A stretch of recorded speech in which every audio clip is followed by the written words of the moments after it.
कि क्यों सबीना हसन फेंडर एक साइंस डिनायर है। तो फिर प्रोफेसर डेव का क्या बेसिस था उनको साइंस डिनायर बोलने का। कोई भी साइंस डिनायर अगर इसको देखेगा तो उसके दिमाग में पहले ही आएगा कि एकेडमिया तो बेकार ही होता है। मैं इस बात से एग्री करता हूँ कि ये चीज हार्म पहुंचाती है लोगों को। पेपर प्रोडक्शन मशीन बना रखे, यानी कि उनको किसी भी हालत में बस रिसर्च पेपर छापने हैं। इसका सिंपल सा रीजन है, धंधा चलाना है लोगों को। एकेडमिया में दो चीजों में बटा हुआ है। हेलो क्यूरियस पीपल, मैं साइंस कम्युनिकेशन कई सालों से कर रहा हूँ। चाहे सोशल मीडिया पे वीडियो बनाना हो गया, या फिर कॉलेजेस में जाके टॉक्स देना हो गया, या फिर छोटे छोटे बच्चों से इंटरेक्ट करना हो गया। साइंस कम्युनिकेशन मुझे बहुत पसंद है। लेकिन इसकी शुरुआत तब हुई थी जब मैंने अपने रोल मॉडल्स को देखा था। Carl Sagan, Brian Greene, Brian Cox, Lawrence M Krauss और सबीना हसन फेंडर। तो अगर सबीना हसन फेंडर को मैं साइंस कम्युनिकेशन आइडियल मानता हूँ, तो ये थंबनेल में मैंने क्यों लिखा है साइंस डिनायर। आज की वीडियो में हम लोग इसी के बारे में डिटेल में बात करेंगे कि क्या सबीना हसन फेंडर सही में साइंस कम्युनिकेशन कर रही है, या फिर आज के टाइम में वो साइंस डिनायर बन चुकी है। तो चलिए बात करते हैं इसी बारे में।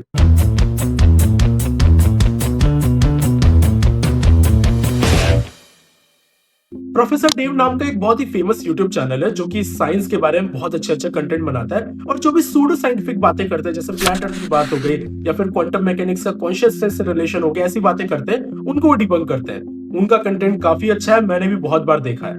और उन्होंने एक वीडियो बनाई, लंबी चौड़ी वीडियो बनाई कि क्यों सबीना हसन फेंडर एक साइंस डिनायर है। अब पहले मैं बता दूं, उन्होंने अपनी वीडियो के स्टार्टिंग में ये क्लियर किया कि सबीना ने कई बार बहुत अच्छे से साइंस कम्युनिकेट किया है, और वो वैसे टाइप की साइंस डिनायर नहीं जैसे बहुत सारे लोग होते हैं जिनको साइंस के बारे में कुछ भी नहीं पता लेकिन ब्लंटली कुछ भी बोल देते हैं। सबीना बहुत ही ट्रेन्ड फिजिसिस्ट है जिनके काफी अच्छे पब्लिकेशन है, और अगर आप YouTube में देखें तो उनके रॉजर पेनरोज और काफी बड़े बड़े साइंटिस्ट के साथ काफी सारे वीडियोस मिल जाएंगे जहां वो बहुत डिटेल में फिजिक्स के बारे में अच्छे से डिस्कशन कर रही है। तो फिर प्रोफेसर डेव का क्या बेसिस था उनको साइंस डिनायर बोलने का, और क्या मैं उस चीज से एग्री करता हूँ? क्योंकि प्रोफेसर डेव केमिस्ट्री बैकग्राउंड से आते हैं, वो फिजिक्स के बारे में बिल्कुल बात करते हैं और एकदम सही बात करते हैं कई बार, लेकिन उस लेवल में पार्टिकल फिजिक्स में क्या चल रहा है क्या उनको पता है? आज इसी के बारे में हम लोग बहुत डिटेल में एनालिसिस करते हैं। तो सबसे पहली प्रॉब्लम जो प्रोफेसर डेव को सबीना के साथ थी वो उनके थंबनेल को लेके थी, Why Academia Sucks. I failed. Why academia sucks. From the title, we can surmise that she is going to be talking about her own personal experience. But think about how this thumbnail would resonate with your average science-denying ignoramus who looks at scientific credentials as cause for distrust, warning everyone about evil universities and their Rockefeller narratives full of lies. और yes, कोई भी science डिनायर अगर इसको देखेगा तो उसके दिमाग में पहले ही आएगा कि एकेडमिया तो बेकार ही होता है। और मैं इस बात से एग्री करता हूं कि ये चीज हार्म पहुंचाती है लोगों को जो लोग साइंस को डिनाई करना चाहते हैं। आप में से शायद बहुत लोगों को नहीं पता होगा, लेकिन बहुत वास्ट मेजोरिटी ऐसी है जो साइंस को ब्लंटली डिनाई कर देती है, सीधा बोलती है साइंस तो होता ही नहीं है, साइंस फालतू चीज है। इनमें से बहुत सारे ट्रेंड लोग भी होते हैं जो अच्छी खासी एजुकेशन पा चुके होते हैं, वो लोग तो साइंस डिनाई कर रहे होते हैं। और वो लोग किनका यूज लेते हैं? वो लोग सबीना हसन फेंडर का यूज लेते हैं। तो जब सबीना हसन फेंडर अपने थंबनेल में व्हाई एकेडमिया सक्स जैसी चीज डालती है तो लोगों को काफी इंपैक्ट डालता है। बट बात यह है कि क्या ये सही में साइंस को डिनाई कर रही है? क्योंकि इस वीडियो में इन्होंने अपनी पर्सनल स्टोरी बताई है और ये बताई कि एकेडमिया की क्या क्या प्रॉब्लम्स है। सी मैं इस चीज से बिल्कुल एग्री करूंगा कि आज के टाइम में एकेडमिया में बहुत सारे लोग पेपर प्रोडक्शन मशीन बना रखे, यानी कि उनको किसी भी हालत में बस रिसर्च पेपर छापने हैं। आपको लग रहा होगा कि मैं ज्यादा ब्लंटली बोल रहा हूँ, बट प्रॉब्लम क्या होती है मैं थोड़ा अच्छे से समझाता हूँ। अब कई बार ऐसा होता है कि बहुत सारे ऐसे मॉडल्स होते हैं जिनको ज्यादातर साइंटिस्ट सीरियसली नहीं लेते हैं। वो इसलिए नहीं लेते हैं क्योंकि उनको ये लगता है कि यहाँ पर बहुत सारे फिजिकल लॉस के वायलेशन होते हैं, फिर भी उनके ऊपर बहुत सारे पेपर्स आ रहे होते हैं। क्यों? इसका सिंपल सा रीजन है, धंधा चलाना है लोगों को। अब मैंने बहुत गंदा वर्ड यूज कर दिया, धंधा चलाना है। भैया भाई, रिसर्च पेपर पब्लिश करने में धंधा चलाने जैसी बात मैं क्यों कर रहा हूँ? इसका रीजन ये है क्योंकि ये सच है, और ये टर्म खुद एक साइंटिस्ट ने मेरे सामने बोला था जो कि बहुत ही रेनाउंड साइंटिस्ट है। उन्होंने मुझे ये बताया था कि शायद सीन ये होता है कि लोग एकेडमिया में आ तो जाते हैं, लेकिन एकेडमिया में रिलेवेंट बने रहने के लिए तुम्हें कंटिन्यूअसली पेपर छापते रहना पड़ता है। अब तुम्हारे पास दो ऑप्शन होते हैं, या तो क्वालिटी पेपर के ऊपर फोकस करो, और क्वालिटी पेपर के ऊपर फोकस करने जाओगे तो बहुत टाइम चला जाएगा, और जब तुम अपने कलीग्स को देखोगे ये लोग इतने सारे पेपर पब्लिश कर रहे हैं तो तुम्हें लगेगा कि मैं पीछे हो रहा हूँ। प्लस जो लोग बहुत सारे पेपर पब्लिश करते हैं उनको एक तरह का रिवॉर्ड भी मिलता है अगर वो कहीं पर पब्लिश हो जाती है। इंस्टीट्यूशन उसके लिए उनको रिवॉर्ड देता है, उनको रिकॉग्निशन मिलती है, उनके इम्पैक्ट फैक्टर होने के चांसेस अच्छे होते हैं। हालांकि ये बात एकदम सही है कि अगर आप क्वालिटी पेपर लिखेंगे तो उसमें इम्पैक्ट फैक्टर ज्यादा अच्छा आएगा, क्योंकि अगर वो अच्छा पेपर है तो उसके ऊपर साइटेशन ज्यादा होंगे जो ओवरऑल आपकी प्रोफाइल को मैटर करेगा। बट लोगों को लगता है कि इतना सारा टाइम एक पेपर पे देने की बजाय, जो ऑब्वियसली बहुत टफ भी होने वाला है, इससे अच्छा थोड़ा थोड़ा टाइम ढेर सारे पेपर को देते हैं और एक पेपर प्रोडक्शन मशीन चालू कर देते हैं। तो एकेडेमिया में एक्चुअली में ये टर्म एग्जिस्ट करती है, पेपर छापना है, पेपर प्रोडक्शन मशीन हो जाना, जहां पर आप क्वालिटी के ऊपर इतना फोकस नहीं कर रहे हैं, आप बस छोटी छोटी चीजें चेंज करके नए नए पेपर डाल दे रहे हैं। अब ये चीज कैसे होती है मैं समझाता हूँ। जैसे डार्क मैटर के बहुत सारे मॉडल है, ब्लैक होल के बहुत सारे मॉडल है, जैसे कि Kerr black hole, R N black hole, naked singularity, उसमें फर्दर बहुत सारे मॉडल है। मान लीजिए किसी एक मॉडल में किसी ने कुछ काम किया है, और वो सेम मेथड का यूज करके मैं दूसरे मॉडल में भी ट्राई कर सकता हूँ, फिर कोई और किसी और मॉडल में भी ट्राई कर सकता है, फिर कोई और किसी और मॉडल में भी ट्राई कर सकता है। तो चलिए मैं इसका एग्जांपल देता हूँ। एंड्रिया गिल्स ने क्या किया था कि जो ब्लैक होल होता है, जो स्क्वाशियल ब्लैक होल का मॉडल होता है, उसमें ये बताया था कि S2 स्टार का ऑर्बिट कैसे अफेक्ट होता है। अब स्क्वाशियल ब्लैक होल के अलावा भी बहुत सारे मॉडल होते हैं, तो मुझे क्या करना है, वो मेथोडोलॉजी मैंने एंड्रिया गिल्स के पेपर से देख ली, उसको सीखना भी टफ चीज है, वो बात अलग है, लेकिन एक बार मैंने वो मेथोडोलॉजी सीख ली तो मुझे वही सेम चीज अलग अलग मॉडल में अप्लाई करना है। तो जितने मॉडल एग्जिस्ट करते हैं मेरे पास उतने पेपर्स आ गए। तो एक बार सोच के देखिए, एक ही मेथड से मैं कितने सारे पेपर्स निकाल सकता हूँ। तो ये काम बहुत सारे लोग करते हैं। हालांकि ये चीज ज्यादातर प्रोजेक्ट स्टूडेंट्स को दी जाती है या फिर अर्ली पीएचडीज को दी जाती है, जो जस्ट एकेडेमिया में एंटर ही किए हैं, उनको रिसर्च का एक्सपीरियंस लेना, तो ये उनके लिए प्रैक्टिस के लिए बहुत अच्छा तरीका होता है, जिससे पेपर भी आ जाता है। बट बहुत सारे लोग इसे नंबर ऑफ पेपर्स बढ़ाने के लिए भी यूज करते हैं। तो सबीना की इस बात से मैं एग्री करूंगा, एंड प्रोफेसर डेव की बात से मैं डिसएग्री करूंगा कि एक्चुअली में फंडामेंटल फिजिक्स में ये सही में होता है। आपका जो सैंपल साइज है वहां पर ये नहीं हो रहा होगा, लेकिन सबीना मेनली जब बात करती है तो पार्टिकल फिजिक्स, फंडामेंटल फिजिक्स की बात करती है, जहां पर ये जरूर हो रहा है। डेव ने एक चीज बोली कि good research tends to get funding, और ये बात सच भी है, लेकिन ये बात नेसेसरीली ट्रू नहीं है। अब एकेडेमिया में क्या हो रहा है मैं आपको ये चीज बताता हूँ। एकेडेमिया में दो चीजों में बटा हुआ है, एक है फंडामेंटल फिजिक्स और एक है अप्लाइड फिजिक्स। फंडामेंटल फिजिक्स वो है जिसका इमीडिएट एप्लीकेशन नहीं है, जैसे कि ब्लैक होल फिजिक्स हो गया, डार्क एनर्जी, डार्क मैटर हो गया, स्ट्रिंग थ्योरी हो गया, ये फंडामेंटल में आता है। लेकिन जो अप्लाइड फिजिक्स है, सेमीकंडक्टर हो गया, मटेरियल से रिलेटेड जो फिजिक्स हो गई, इसके इमीडिएट एप्लीकेशन दिख जाते हैं। तो सीधी सी बात है कि फंडिंग उस फील्ड को ज्यादा मिलेगी जहां पर इमीडिएट एप्लीकेशन है, क्योंकि गवर्नमेंट और डोनर एजेंसीज को भी लगता है यार कि मैं पैसा लगा रहा हूं तो उसका मुझे असर कहां दिख रहा है। एकेडेमिया का असर ह्यूमन काइंड के बेनिफिट में दिखे वो भी नेसेसरी नहीं है, और अगर दिखेगा तो मे बी 50 साल बाद, 100 साल बाद, and we don't know for sure कि क्या होगा उसका। इसी वजह से फंडामेंटल फिजिक्स में उस लेवल की फंडिंग नहीं आती जिस लेवल की अप्लाइड फिजिक्स में आती है।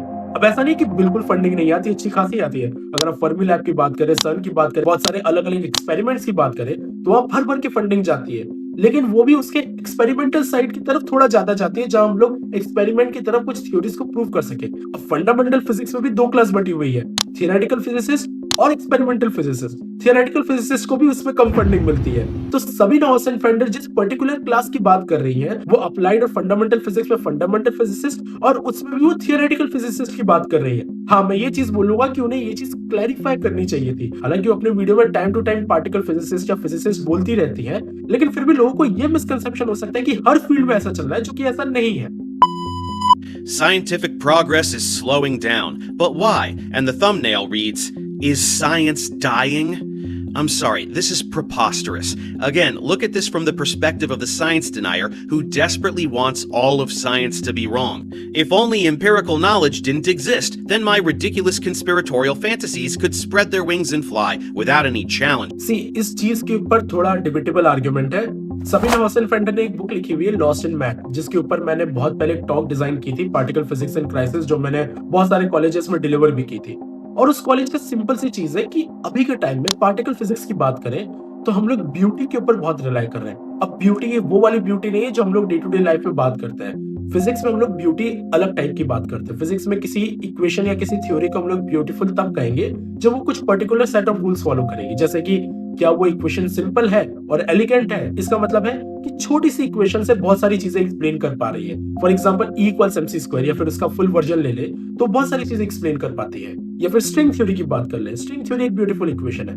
दूसरा, नेचुरलनेस। अब नेचुरलनेस ये होती है कि मान लीजिए कि मैंने कोई थ्योरी बनाई है और फिर मैंने ऑब्जर्वेशन लिया और देखा कि ऑब्जर्वेशन मेरी थ्योरी से थोड़ा बाहर लाई कर रहा है, तो मैंने क्या किया कि मेरे जो थ्योरी के पैरामीटर्स थे उसको बहुत ज्यादा फाइन ट्यून करने लग गया, उसको चेंज करने लगा इन सच अ वे कि ऑब्जर्वेशन मेरी थ्योरी में फिट बैठ जाए। तो ये बोला जाता है कि अगर आपकी थ्योरी में बहुत ज्यादा फाइन ट्यूनिंग करनी पड़ रही है, so maybe that theory is not a real theory, और उसी को नेचुरलनेस बोला जाता है कि अगर आपकी थ्योरी राइट है और नेचर में सही में एग्जिस्ट करती है तो उसमें इस लेवल ऑफ फाइन ट्यूनिंग की जरूरत पड़ेगी नहीं। इसके अलावा सिमेट्री हो गया और भी बहुत सारी चीजें होगी जिसके ऊपर फिजिसिस्ट रिलाई करते हैं। सबीना का ये आर्गुमेंट है कि हम लोग स्टक हो चुके हैं क्योंकि ये फ्रेमवर्क ब्यूटी का पास्ट में बहुत बढ़िया तरीके से काम किया है। तो अब हम लोग बिलीव कर चुके हैं कि ये फ्रेमवर्क आगे भी काम करेगा, जिसकी वजह से बहुत सारी थ्योरीज जो पहले डिस्कार्ड हो जानी चाहिए थी वो इसलिए है प्रैक्टिस में क्योंकि वो इस ब्यूटी की डेफिनेशन को फॉलो कर रही है। तो प्रोफेसर डेव जो बात कर रहे हैं वो इस चीज को एक्चुअली में समझ नहीं पा रहे कि वो एक पर्टिकुलर सबसेक्शन की बात कर रही है। एंड ये बात एकदम सच है कि बहुत सारे पार्टिकल फिजिसिस्ट इस चीज से बिल्कुल डिसएग्री करेंगे, लेकिन उनका पॉइंट एकदम वैलिड है। और अगर कोई डिसएग्री कर रहा है तो उसका एक वैलिड आर्गुमेंट होना चाहिए। हम लोग सीधे उसे साइंस डिनायर का लेबल नहीं दे सकते। तो ये जो चीज वो कहती है ना कि फिजिक्स थोड़ी सी स्टक है, इस चीज से काफी लोग एग्री करते हैं, स्पेशली वो जो फिलोसफी साइड ऑफ फिजिक्स में ज्यादा स्टडी करते हैं। उनको पता रहता है कि हमारे मेथड्स में क्या फ्लॉज आ रहे हैं। एंड ये मैंने खुद ने विटनेस किया है। मैंने ऐसे बहुत सारे रिसर्चर्स को देखा है जिनको पता है कि जो मॉडल पे वो लोग काम कर रहे हैं वो मॉडल रियलिस्टिक है भी नहीं, क्योंकि वो फिजिकल बहुत सारे लॉस को वायलेट कर रहे हैं, बट स्टिल वो उसके ऊपर काम कर रहे हैं ताकि पेपर आ जाए। पेपर आ जाएगा तो भैया थोड़ा अच्छा हो जाएगा प्रोफाइल के लिए। तो ये प्रॉब्लम बहुत ज्यादा भरी पड़ी है। अच्छा, एक बात करनी जरूरी है कि ऐसा जरूरी नहीं है कि हर कोई ऐसे पेपर छापना चाहता है। लोग एक्चुअली में क्वालिटी वर्क करना चाहते हैं, लेकिन प्रॉब्लम ये है कि अगर कोई किसी एकेडमिक पोजीशन में अप्लाई कर रहा है तो वहां पर उसकी प्रोफाइल देखी जाती है, और प्रोफाइल का एक बहुत ही इंपॉर्टेंट पार्ट होता है उसके रिसर्च पब्लिकेशन। तो ये क्वालिटी मैटर उधर भी करती है, बट अगर आपके ढेर सारे पेपर्स है तो एक आइडिया लग जाता है कि यार ये पर्सन बहुत ही ट्रेंड है रिसर्च पेपर लिखने में, और इसके ऊपर इन्वेस्टमेंट एक सही इन्वेस्टमेंट है और हमारे रिसर्च इंस्टीट्यूट को इससे काफी फायदा हो सकता है। तो जब उसको रिवॉर्ड मिल रहा है उसी चीज के लिए, तो सीधी सी बात है वो उस चीज के ऊपर फोकस करेगा, और ये चीज एकेडमिया में हम लोग भर भर के देख सकते हैं। That's just life. There are lawyers who finish law school and then can't find a job because no law firms are hiring. This is a broad societal problem that is tied to the status of an economy, which is a political issue that transcends the confines of academic institutions. Even Einstein, with a college degree in math and physics from the top institution in Switzerland, couldn't find an academic job at first. So in order to make a living, he had to look for any job that would hire him. अब इस चीज में मैं professor Dave से disagree करूंगा और सबीना से agree करूंगा। ये बात एकदम सच है कि एकेडेमिया में नंबर ऑफ पोजीशंस काफी कम है, और इसका सिंपल सा रीजन है। अगर आप बीटेक कंप्यूटर साइंस में करते हैं तो आपके पास भर भर के कंपनीज है जो आपको हायर कर लेंगे, लेकिन सोच के देखिए कि कोई फंडामेंटल फिजिसिस्ट होता है, उसकी जॉब कैसे लगती है? उसकी जॉब मेनली लगती है रिसर्च इंस्टीट्यूट में, जो ज्यादातर टाइम किसी यूनिवर्सिटी का पार्ट होते हैं जहां पर टीचिंग पोजीशंस भी होती है। अब देखिए, ऐसे इंस्टीट्यूट जहां फंडामेंटल फिजिक्स की पोजीशन निकले बहुत ही कम है। हर इंस्टीट्यूट में बहुत सारे स्टूडेंट्स पढ़ जाएंगे और वहां पर लिमिटेड प्रोफेसर होते हैं। तो अगर आप स्टैटिस्टिकली देखें तो ये जो नंबर ऑफ इंस्टीट्यूट्स है, ये नंबर ऑफ इंस्टीट्यूट्स बहुत कम है कंपेयर टू दोज पीपल जो एकेडमिया में ट्रेन होकर निकल रहे हैं प्रोफेसर बनने के लिए, साइंटिस्ट बनने के लिए। तो जब नंबर ऑफ पोजीशंस ही इतनी कम है तो उनको लेके भयंकर कंपटीशन है। और ये मैंने खुद ने देखा है कि एक एक पोजीशन को लेकर जब एप्लीकेशंस आते हैं तो कितने ज्यादा कंपटीशन होता है। ऐसे लोग जो अच्छे अच्छे इंस्टीट्यूट से पढ़ रहे हैं, जिनके पास इयर्स ऑफ एक्सपीरियंस है, काफी पब्लिकेशन है, उनको पोजीशन मिलने में दिक्कत आ जाती है। ऐसा नहीं कहूंगा कि नहीं मिलती है, मिलती है, लेकिन बहुत ही ज्यादा कॉम्पिटेटिव है, जिसकी वजह से आपको कई सालों तक कई बार अप्लाई करना पड़ता है एक पोजीशन के लिए। और मेरे पास ऐसे न्यूमरस एग्जांपल है जहां मैंने लोगों को ऐसे स्ट्रगल करते हुए देखा है। तो ये एक रियल प्रॉब्लम है कि एकेडमिया में जॉब्स हैं, लेकिन वो जॉब्स काफी लिमिटेड है। दूसरी चीज, फंडामेंटल फिजिक्स में पे उतना अच्छा नहीं है, और ये एक फैक्ट की बात है, ये बहुत बड़ा फैक्ट है कि फंडामेंटल फिजिक्स में जितना पे मिलना चाहिए लोगों को नहीं मिलता है। लोग अपनी पीएचडी कंप्लीट कर लेते हैं, पोस्ट डॉक कंप्लीट कर लेते हैं, फिर जाके कोई परमानेंट पोजीशन पे लगते हैं, और तब उनको उतना पे नहीं मिल रहा होता है जितना अगर वो किसी कॉर्पोरेट में टाइम दे देते तो मिल जाता। ये अलग बात है कि कोई भी एकेडमिया में इसलिए नहीं आता कि उसको पैसे कमाने, they go in academia because of the passion, और इतना पैसा मिल जाता है कि उनकी लाइवलीहुड चल जाए। लेकिन मैंने एकेडमिया में बहुत सारे लोगों को फाइनेंशियली स्ट्रगल करते हुए देखा है, स्पेशली उनके इनिशियल ईयर्स में, जिसकी वजह से वो बहुत ही पेनफुल चीज हो जाती है।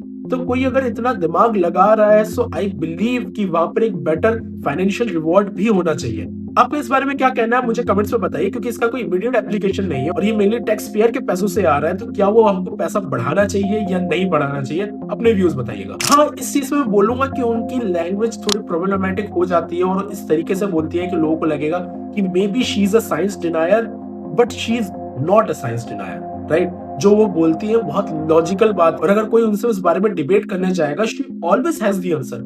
हाँ, ये मैं अभी भी एग्री करूंगा कि बहुत सारे लोग उस चीज को गलत तरीके से ले जाते हैं, but it's on the people and ये part of the responsibility Sabina की भी है, क्योंकि ये उन्हीं की ऑडियंस है।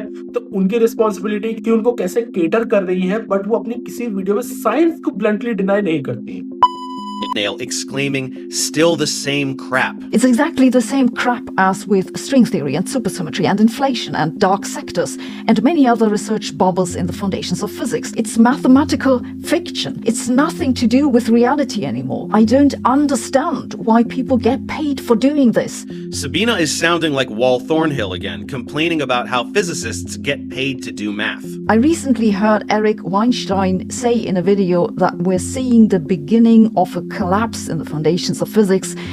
हाँ, ये थोड़ा ज्यादा हो गया था एंड आई टोटली एग्री कि ये व्यूज के लिए था बिकॉज ऐसे टाइप की वीडियोस में काफी अच्छे व्यूज आते हैं क्योंकि लोगों को ऐसे मसाले वाली चीजें देखना पसंद है and while I can say कि वो एक्चुअली में साइंस को डिनाई नहीं कर रही है अपनी वीडियो में बट यस ये थंबनेल मात्र देखने से काफी लोगों के दिमाग में इंप्रेशन जाता है और क्योंकि ये एक फिजिसिस्ट है और बहुत ही रेपुटेड फिजिसिस्ट है तो उसकी वजह से लोगों को और ज्यादा इम्पैक्ट पड़ता है I recently heard Eric Weinstein say in a video that we're seeing the beginning of a collapse in the foundations of physics because it's so obvious now that string theory was a huge mistake. I think you're wrong, Eric. This will keep on going and going until physics is entirely dead. What we're seeing now is just that the senior people are handing over to their students. Sabina ने ये चीज जो बोली है इस पर मैं बिल्कुल एग्री करूंगा और प्रोफेसर डेव इस चीज में गलत है और इस चीज को मैं अच्छे से समझाता हूँ। मान लीजिए मैं एक फिजिसिस्ट हूँ और मैंने डार्क एनर्जी को समझाने के लिए एक मॉडल बनाया। अब मैंने उस मॉडल को बनाया तो बहुत सारे ऑब्जर्वेशंस होंगे जिसके लिए मुझे टेस्ट करना होगा, बहुत सारे मैथमेटिकल फ्रेमवर्क्स मुझे देने होंगे। अब मैं अकेला तो सारे काम कर नहीं सकता। अब मान लीजिए मेरे पास कोई स्टूडेंट आया रिसर्च वर्क के लिए या फिर पीएचडी आया, अब मैं क्या करूंगा कि मैं उसी मॉडल के ऊपर उनको काम करने के लिए बोलूंगा कि तुम ये टेस्ट करके देखो। उसके दो रीजन है, पहला क्योंकि वो मेरा मॉडल है तो एक बायस है कि मैं अपने मॉडल के ऊपर और पेपर्स लाना चाहता हूँ ताकि उसकी क्रेडिबिलिटी और बढ़े। दूसरी क्योंकि मेरी ऑलरेडी उसमें एक्सपर्टीज है और एकेडेमिया ऑलरेडी बहुत टफ होता है तो जिस चीज में एक्सपर्टीज है उस चीज के ऊपर लोगों को गाइड करना बेटर रहेगा। तो अगर कोई स्टूडेंट कहीं स्टक होगा तो मैं उसको ज्यादा अच्छे तरीके से हेल्प कर पाऊंगा। तो इससे क्या हुआ, मान लीजिए मेरे अंडर 4 पीएचडी वर्क कर रहे हैं, 2 पोस्ट डॉक वर्क कर रहे हैं और 4-5 प्रोजेक्ट स्टूडेंट वर्क कर रहे हैं। उनमें से 90% केस में वो उसी मॉडल के ऊपर काम करेंगे जो मैंने उनको दिया है, जो कि मैंने बनाया था। अब इससे क्या होगा कि आगे जाके भी क्योंकि अब उनकी एक्सपर्टीज उस मॉडल पे आ गई है तो उस मॉडल और उसके अराउंड की चीजों के ऊपर काम करेंगे। ये नेसेसरीली ट्रू नहीं है लेकिन आप मेजॉरिटी ऑफ केसेस देखेंगे तो लोगों के अर्ली करियर में यही हो रहा है। जो सीनियर साइंटिस्ट है वो अपने स्टूडेंट्स को वो काम करने के लिए देते हैं जो उन्होंने डेवलप किया या फिर जिसपे वो बहुत टाइम से काम करते हुए आ रहे हैं। तो एकेडेमिया में ये चीज सही में हो रही है। इनफैक्ट मैं भी जिन सुपरवाइजर्स के साथ काम किया हुआ वहां पर भी सेम ही सीन था। तो ये चीज एक्चुअली में होती है। Which they claim that loop quantum gravity doesn't have an issue with Lorentz invariance. That's the smallest possible area that you can have, which is proportional to the square of the Planck length. A minimal area isn't compatible with Lorentz invariance. It just isn't. If you quantize the angular momentum operator, then the spectrum of eigenvalues is discrete, and that doesn't. हाँ, मैं ये agree करूंगा कि इन्होंने जो jargons use किए जो academia के बाहर का स्पेशल फिजिक्स के बाहर का उसको समझ में नहीं आएंगे। तो अब क्योंकि ये पार्ट वीडियो में आ ही चुका है तो मैं इसको एक्सप्लेन कर देता हूँ। सबसे पहले लॉरेंट्ज इनवेरियंस क्या होता है। इनवेरियंस मतलब जो चीज चेंज नहीं होती है और लॉरेंट्ज इनवेरियंस का मतलब है कि इनर्शियल फ्रेम के अंदर लॉज ऑफ फिजिक्स जब सेम रहे। अब इसको भी समझा देता हूँ। अगर दो ऑब्जेक्ट या तो रेस्ट में एक दूसरे के रिस्पेक्ट में या एक दूसरे के रिस्पेक्ट में कांस्टेंट वेलोसिटी से मूव कर रहे हैं यानी कि दोनों के बीच में कोई एक्सेलरेशन नहीं है रिलेटिवली, तो वो एक इनर्शियल फ्रेम में आएंगे। तो ये बोला जाता है कि कोई भी लॉज ऑफ फिजिक्स इस इनर्शियल फ्रेम में हमेशा कांस्टेंट रहेंगे। उसी को हम लोग लॉरेंट्ज इनवेरियंस कहते हैं यानी कि इनर्शियल फ्रेम में लॉज ऑफ फिजिक्स चेंज नहीं हो रहे, इनवेरिएंट है। दूसरी चीज यहाँ पर वो मिनिमल एरिया की बात कर रहे हैं। अब मिनिमल एरिया के लिए पहले मुझे मिनिमल लेंथ की बात करनी पड़ेगी और वो होता है प्लैंक लेंथ। ये माना जाता है कि जो सबसे छोटी लेंथ होती है वो प्लैंक लेंथ होती है। तो मिनिमल एरिया क्या होगा, वो उसका स्क्वायर होगा। तो जब ये ऐसा स्टेटमेंट बोल रही होती है तो बेसिकली बता रही होती है ये जो लॉरेंट्ज इनवेरिएंस है ये इस मिनिमल एरिया के ऊपर डिपेंड नहीं करता है। अब ये बेसिकली क्या कंटेक्स्ट है वो डिटेल में जानना है तो आपको मेरी ये वीडियो देखनी पड़ेगी जिसमें मैंने लूप क्वांटम ग्रेविटी को एक्सप्लेन किया है और ये वीडियो भी जिसमें मैंने इस कंट्रोवर्सी के बारे में बहुत डिटेल में बात की है। बट मैं आपको बेसिक सा आइडिया दे देता हूँ। लूप क्वांटम ग्रेविटी बेसिकली ये कहती है कि हमारा जो स्पेस टाइम है वो छोटे छोटे लूप से बना हुआ है। अब होता ही है कि एक लेंथ कॉन्ट्रैक्शन जैसी चीज होती है। तो फिजिसिस्ट का ये आर्गुमेंट है कि अगर लेंथ कॉन्ट्रैक्शन जैसी चीज है जो कि फिजिक्स की एक बहुत ही वैलिड फिनोमिना है तो वो चीज इस लूप पे भी लगना चाहिए और अगर ये चीज उधर लगेगी तो ये प्लैंक लेंथ से छोटा हो जाएगी यानी कि उस मिनिमल एरिया के अंदर चला जाएगा और अगर ये हो गया तो ये तो लॉज ऑफ फिजिक्स को ब्रेक कर देगा, वहां तो हुक कंजक्चर आ जाएगा। हुक कंजक्चर बेसिकली ये कहता है कि कोई भी चीज इस प्लैंक लेंथ से छोटे नहीं हो सकती, नहीं तो वो कोलैप्स होके एक ब्लैक होल बन जाएगी। आई नो मैं बहुत सारे जार्गन्स यूज कर रहा हूं तो अगर आपको इसके बारे में डिटेल में जानना है तो आप ये वीडियो जरूर देखिएगा। बट एनीवे इनका यहाँ पर जो क्लेम था वो कार्लो रोवेली के अगेंस्ट था कि उनकी जो लूप क्वांटम ग्रेविटी कैसे फिजिक्स की एक बेसिक सी चीज को वायलेट कर रही है, जिसके अगेंस्ट में कार्लो रोवेली ने कुछ लाइन बोली तो जो सबीना ने बोली। अब क्वांटाइजेशन क्या होती है, बेसिकली किसी भी कंटिन्यूअस चीज को अगर हम लोग डिस्क्रीट फॉर्म में डाल रहे होते हैं तो उसको क्वांटाइजेशन कहते हैं। एंगुलर मोमेंटम ऑपरेटर क्या होता है? Angular momentum operator basically quantum mechanics में एक मैथमेटिकल ऑब्जेक्ट है जिसकी मदद से हम लोग एंगुलर मोमेंटम को रिप्रेजेंट कर सकते हैं। और रोटेशनल इनवेरियंस का मतलब ये होता है कि रोटेशन के बाद भी वो चीज चेंज नहीं होगी। तो उनका सीधा सा कहना है कि हम लोग एंगुलर मोमेंटम को क्वांटाइज करते हैं तो क्योंकि वो रोटेशनल इनवेरिएंट होता है तो सेम चीज उनके थ्योरी पे भी काम करेगी और उसी वजह से लूप क्वांटम ग्रेविटी वैलिड है। अब ये चीज कितनी सही है कितनी गलत है ये बहुत डिटेल की बात है और अगर आपको ये चीज समझ में नहीं आया तो डोंट वरी, मैंने इसको बहुत जल्दी में एक्सप्लेन किया है। आपको मेरी पिछली वीडियो और आने वाली फ्यूचर वीडियोस में इस बारे में डिटेल में बात करता हूँ, मैं दिख जाऊंगा। मेरा बोलने का पॉइंट ये था कि वहां पर अपनी स्टोरी बता रही थी, वहां उनको साइंस कम्युनिकेट नहीं करना था। और प्रोफेसर डेव खुद एग्री करते हैं कि अगर किसी पर्सन का चैनल है तो लोग एंटरटेनमेंट के हिसाब से भी स्टफ डाल सकते हैं, जरूरी नहीं है कि साइंस को एक्सप्लेन करने के हिसाब से ही डालें। This whole physics hasn't done anything new in 50 years song and dance is totally meritless. Within this century, we observed gravitational waves. We found the Higgs boson. We directly imaged a black hole. We experimentally determined the mass of the neutrino. We generated Bose-Einstein condensate. We've discovered thousands of exoplanets. Physics, in all of its subdisciplines, is doing just fine. Is string theory super awesome and totally valid? Who knows? I certainly don't. Maybe it will never ever pan out. But it's not the only thing happening in physics, nor is it the only thing that gets funded. Not by a long shot. When figures like Sabina or Eric rail against string theory, it's just a scapegoat for their anti-academia rhetoric. See, सबसे बड़ी problem ये है कि professor Dave को समझ में नहीं आ रहा है कि एग्जैक्टली पार्टिकल फिजिक्स में क्या चल रहा है।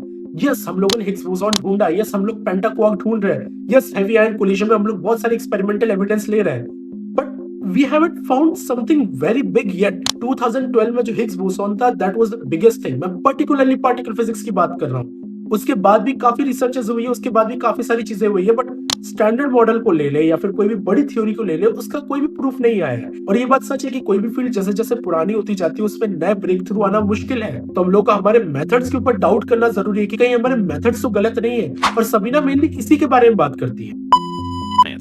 It's rather remarkable, but Sabina has managed to tap into both audiences. The problem is that the latter audience is much, much larger.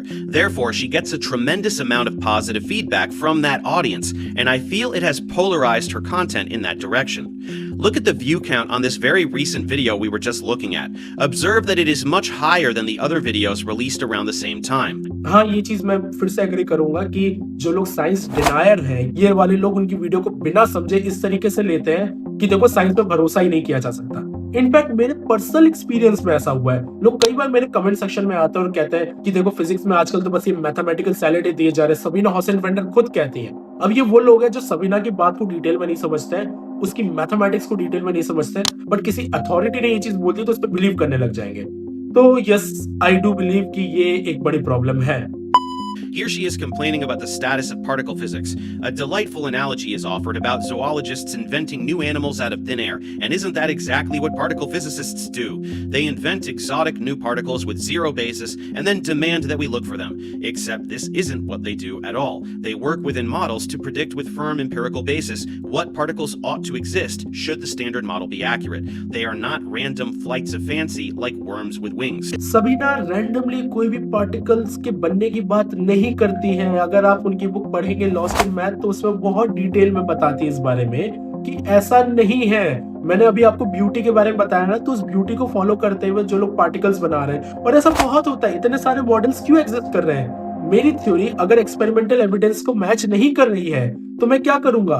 मैं नई थ्योरी बना दूंगा, मैं नए पार्टिकल्स इन्वेंट कर दूंगा उसी थ्योरी को जस्टिफाई करने के लिए। हर साइंटिस्ट ऐसा नहीं कर रहा है, बट बहुत सारे साइंटिस्ट ऐसा कर रहे हैं। इसका एक एग्जांपल देता हूँ। पार्टिकल फीवर नाम की एक बहुत ही फेमस डॉक्यूमेंट्री है जो कि सन में 2012 की हिग्स बोसॉन की डिस्कवरी के ऊपर बताता है। उसमें एक बहुत छोटा सा इंस्टेंस आता है जिसमें दो फिजिसिस्ट बात कर रहे होते हैं और उसमें एक बताता है कि मैंने अपनी पूरी लाइफ टाइम की जो थ्योरी थी वो हिग्स बोसॉन की डिस्कवरी ने गलत प्रूव कर दी है, तो मेरा लाइफ टाइम का वर्क गलत हो गया। एक और फिजिसिस्ट कहते हैं कि इसका जो एक और रिजल्ट है जिसके लिए मैं वेट कर रहा था वो लार्ज हैड्रॉन कोलाइडर अभी तक प्रूव नहीं कर पाया है और लगता है शायद मैं जीते जी उस चीज का प्रूफ नहीं देख पाऊंगा। तो मेन बोलने की बात यह है कि साइंस में गलत होना is not a problem, but उनकी तरफ बहुत सारे लोग ऐसी थ्योरीज बनाते हैं जो कि बहुत टाइम से गलत चल रही होती है और एक्सपेरिमेंटल एविडेंस अगर मैच ना करे सो इट्स ऑलवेज इजी कि मैं उसमें कुछ फाइन ट्यूनिंग कर लूं ताकि वो बोले कि अब मुझे थोड़ा और हाई एनर्जी की जरूरत है, अब मुझे थोड़े और टाइप के एक्सपेरिमेंटल एविडेंस की जरूरत है।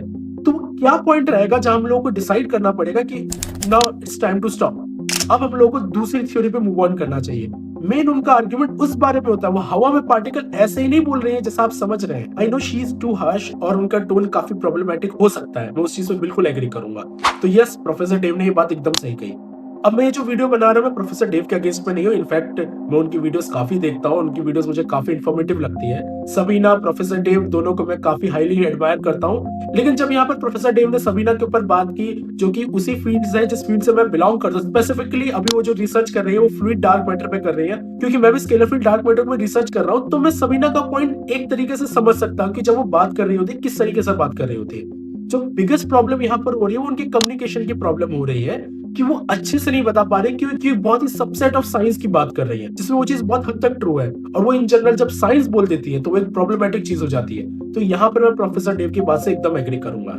अब आप लोग बताइए, आपका इस बारे में क्या कहना है कि क्या सबीना की ये टोन प्रॉब्लमेटिक है या नहीं है? क्या उनको इस तरीके से साइंस कम्युनिकेशन करना चाहिए या नहीं करना चाहिए? हम लोग फिर से मिलेंगे नेक्स्ट वीडियो में ऐसी बहुत सारी डिटेल में साइंटिफिक बात करते हुए। तब तक के लिए स्टे क्यूरियस, कीप लर्निंग।